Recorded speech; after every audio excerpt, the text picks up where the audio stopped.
Let's do a quick demo of ThermalGrid. What I'm going to do is just show you the process and how we book a call in the call center and create the job, dispatch the job, and how the technician would receive it and be able to add an order to it, invoice the client, how you do your purchase orders, and all the reports and things that can come from it as well. But I'll just keep this very basic here for this demo.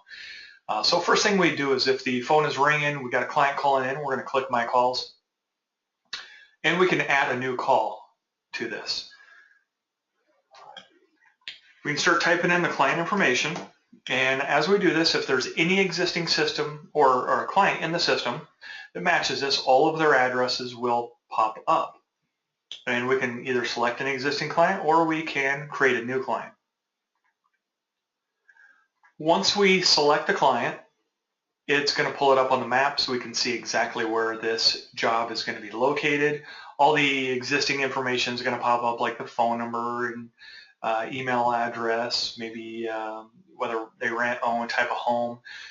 If there's any specific instructions or description that has to do with this particular property, that can be put in under this description. Will automatically populate as well every time this call is created. Something we can see very quick is just if it's under a maintenance agreement or not, when the last maintenance was due, when the next one is due, but that'll show up here. If they were an existing club member or maintenance agreement client and they canceled, that'll show up in bright red that they were and they canceled. We can go through and select the department, the type of call this is that's coming in, and then now we can create that job. So let's say that we have a service call here, so we're going to make this a service job. So we can select the reason, maybe it's a no heat, and then we can select the priority level, and really the priority level is there for a quick screenshot that we know which call is more important than the next. And you don't really have to fill out all the other information if you don't want to. You could just dispatch it right now as a service job. But if there's other information you want to track, like lead source, we could put in how the client heard about you as a company. So maybe they heard about you on the radio, but they went to the internet to find your phone number. All of these drop downs that you see in this system are 100% customizable. You can add in new lead sources, new job reasons, statuses, delete some of them, customize it any way that you want. We can select different types of performance factors in here, and when we select these performance factors here, this is all going to feed into a program that's called Smart Dispatching. The tech skill set will do that as well. So if we put in here that the technician needs to know how to fix a furnace, because this is a gas furnace, no heat, we put that in of required skill sets for the technician. And now we can go up and we can put notes in and go to dispatch this call. But when we do this, now what it does is we go to select the day and the time that we want to run this job. And it's going to split up all the users that you have or employees in the company based on two different criteria. One of them which is ineligible and the other one that is eligible. It's going to show you why each person is ineligible. They might be missing their role because they're in the call center, maybe they're an installer, sales rep. But like down here, this technician here, this person doesn't have the skill set to work on a furnace, so they're listed as ineligible. If the technician is too far away from the current location of this job, they're going to be ineligible for that as well. So it's going to dispatch based on skill set, performance, location, role, all of it, because that's what this is right here, is performance. Each of these numbers is ranking each technician in order on who would generate the most revenue based on the type of call we just booked. So it's saying that Peter would be the best person to run this call because Peter is going to make the most money on it for your company. So you have a couple options. You could go ahead and dispatch it to this technician right here and now, or you could leave it as an unassigned job, and you can click it and drag it one call at a time. So it's totally up to you how you want to do it. But once we dispatch it to the technician, it's going to automatically send a text message and an email notification to the technician so they know they have a job assigned to them. And we could also put an assistant on this job too. So we could go down here and select anybody that we want or as many people as we want to go on this job with this technician. Once this job is dispatched, then the technician is going to receive it, like I said, a few different ways. They have the text message, they have an email, and there's a call number that's going to be in there for them. So they can go in and be able to select the call by the number that's in the text message or the email, or they can go to their calendar and click on the job and open it that way, or they can log in and click on their calls and find the client here that is assigned, when it's assigned, when it was created. All that information is here for that technician. They click on the call number and they get a lot of good information. The call center gets the exact same information that I'm going to show you here, but the technician is getting it as well. So they get to see where the job is located. They can click on this button over here and open it up in maps, get turn-by-turn directions. They could click on the units and see that at this address there is 3 furnaces, there's 3 air conditioners. They can see the brand, the model number, the date each of them were installed. They can see if it has a warranty on it and when that warranty would up, what kind of warranty it is, if it doesn't have a warranty, and if it's covered under a maintenance agreement or not. The technician has all this access right here and now when they open the call. And they can also see the history, so they can click on the call history here and see previous recommendations or things that were done for this client. Under the units where we're tracking furnaces, air conditioners, you can put anything in here. So you can have humidifiers in here, filter sizes, anything that needs to be tracked for the client can be entered in as a piece of equipment or an added item that you want to track. So after the technician has all the information that they need about this job, all they got to do is go down here to the orders and add an order to it. And depending on the person that's adding the order, because the process for a salesperson and a technician is exactly the same. You create a service job, you dispatch it to the service technician, they add an order to it. The other side of it would be that you add a sales job, and they're going to add an order to the sales job as a salesperson. Either way, because there are selling technicians and things like that, one of the things it goes into first is it's called an engineering analysis or a load calculation, heat loss, heat gain. So this has a software in it, so you can actually determine what size of system the home requires based on heating and cooling square feet, number of kitchens in the home, bathrooms, people, bedrooms. We can add in windows. And it goes by the inch, and you can choose the direction that faces, the type of window that it is. You can save it in, and as you go down the list, the BTUs will continue to update and change. And when you get done with the measurements, and as you're entering it in, it's going to give you a printout of all the BTUs for cooling, heating that are required per walls, doors, ceiling, all of that. And you can email and print this as well if need be.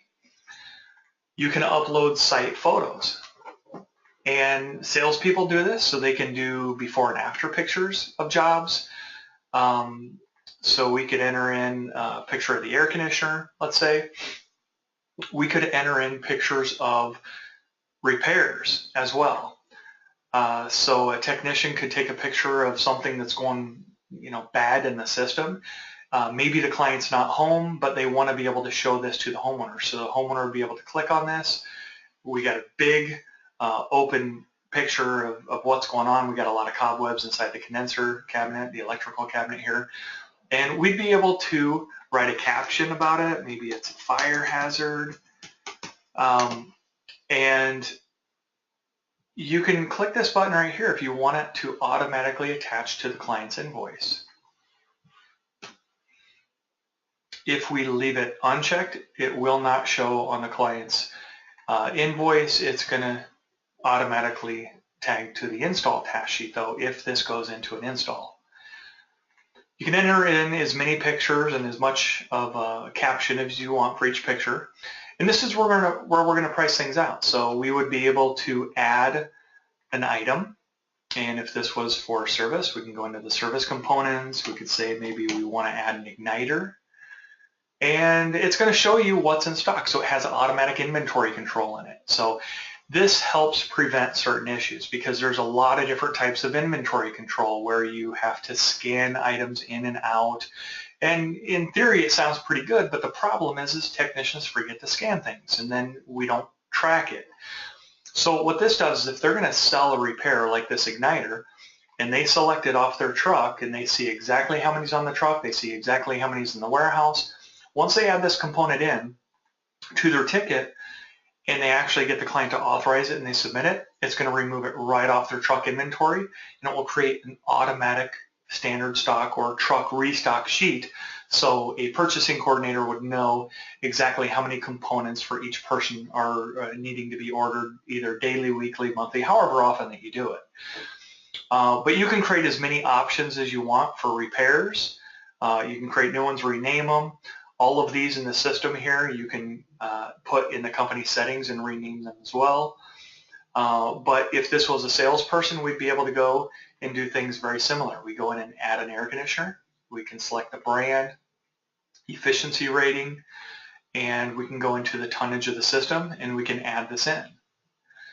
Now, once we add in this air conditioner that we selected, it does what's called an auto tag system. So it automatically selects anything that you want to be attached to it, like the maintenance agreement, the proper size coil, the proper dimension pad. This condenser here requires a pad that's 30 by 30, so it automatically selects that one. It requires a line set that is 3/8 by 7/8. Anything you want to tag to it will show up here, so you don't have to remember what needs to be added in. If you don't need something, all you got to do is select it and remove it right back out. But it saves a lot of time in trying to go through and price items out. You can go in and select any payment method that you're using, credit card, check, cash, whatever you're doing. And when you get to the point of selecting an option, you choose which one you're going to go with. And what the client's going to see would be this output page here. And this would be all the items that they're going to get. You can see that there are no prices next to each of the items, and there's one big price at the bottom. So then what you do is you have the client authorize for it, and you can timestamp that signature so you can see exactly when it was signed, and you can print or email us right on the spot. So if we email it, the client's email will automatically pop up so we don't need to type it in. But when we print this off, it's going to be a customized invoice to your company. So your logo, your billing address, company address, all that information shows up. So this is all your information. It automatically creates an order number. All the items are on here. Client signatures on here, and the total price for this job. And it will automatically put in here what payment method was used, whether it was cash, check, financing, whatever. Any terms and conditions, warranties, guarantees, anything that you want to put in here will auto-populate on this next page, and then all pictures will populate on the following pages. So if you have 10 pages worth of pictures, they'll all populate with the caption that you have written with it. So that's what the technician would do, and then they would go in here and they would submit their order. Once they submit this order, they're going to verify what things they were actually able to complete. They submit it, and now they're done. It locks them out. It tells you exactly when and who submitted this job. And if for some reason they need to get back into this order and change things, what they would do is they would notify an administrator. Administrator unlocks it. They can get back and change things, resubmit it, but this way there are controls between purchasing and a technician possibly modifying things. But once they've done this, an administrator gets in here, and it doesn't necessarily have to be an administrator. You can give these rights to the technician or the sales rep, and they can do all this. But they can go to the supplier order. It creates supplier orders automatically. So it says that these materials, consumables are all in stock items from the van. The permit's going to be done in stock.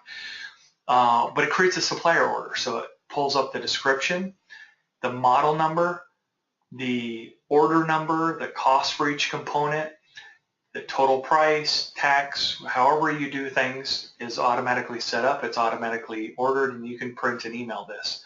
So that way, when you create the order and the invoice, it automatically creates this purchase order, so you don't have to take another step. Once you send this to them, they can either deliver it to the job or to the warehouse, however you want to do things.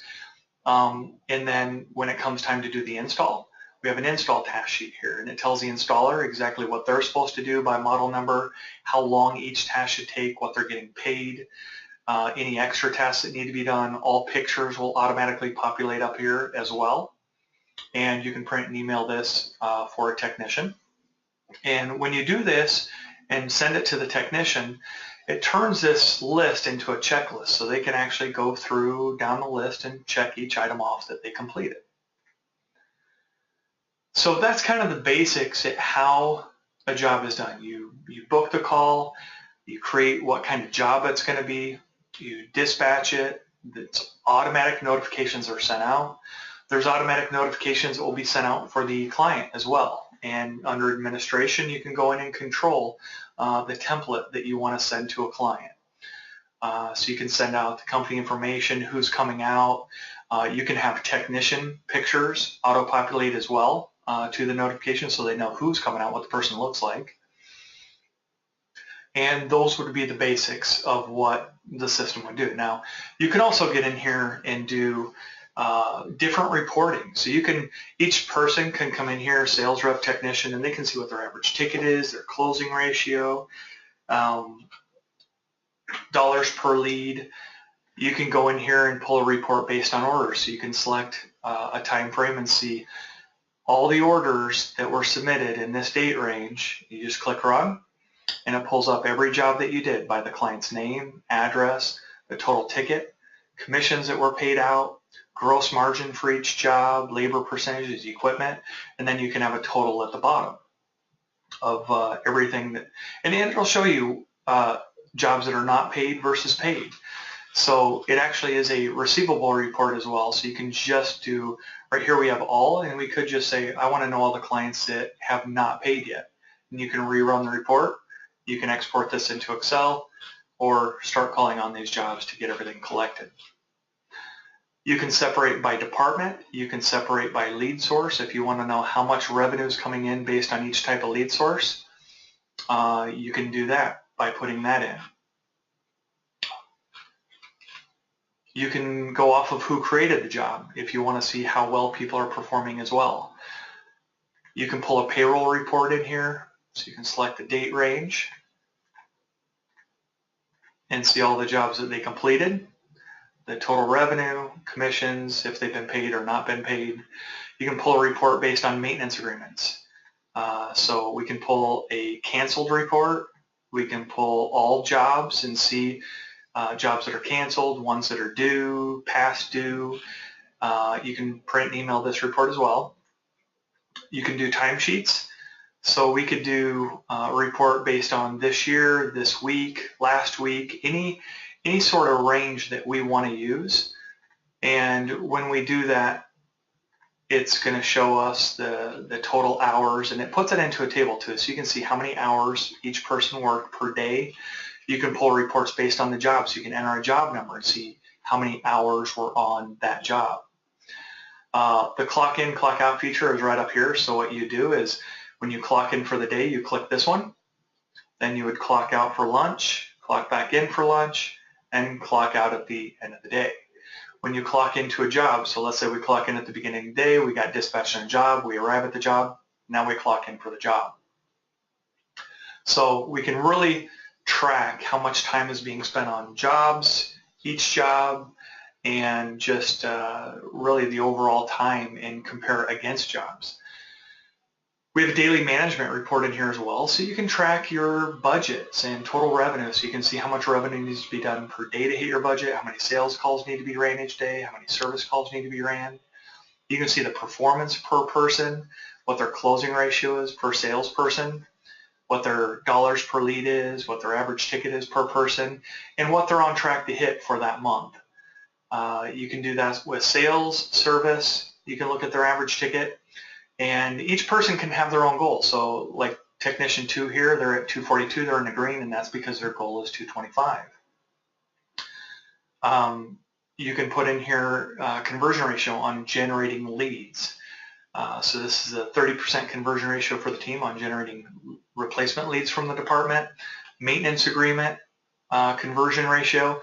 All of these sections in here, it says club opportunity. You can call this a maintenance agreement opportunity. You can call it TC agreements. You can call it anything that you want. You can create any sort of KPI that you want to track in here as well. So it's all customized, and once you create it, it's then all automatic. So you don't have to manually do any kind of entry, and you can have as many departments or companies as you want inside this account.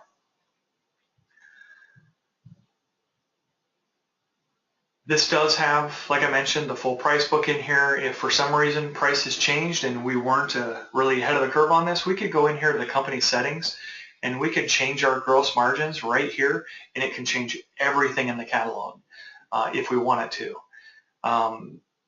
Everything in this system is customizable, but it was built in a way to streamline the whole business all the way through. This will do an automatic sync into QuickBooks Online, desktop, whatever you want to use. There's ways to get this information directly inputted right into it. So that's the basics on how this system works and how it would manage all of your information in your company. The calendar view on here, everybody has their own calendar.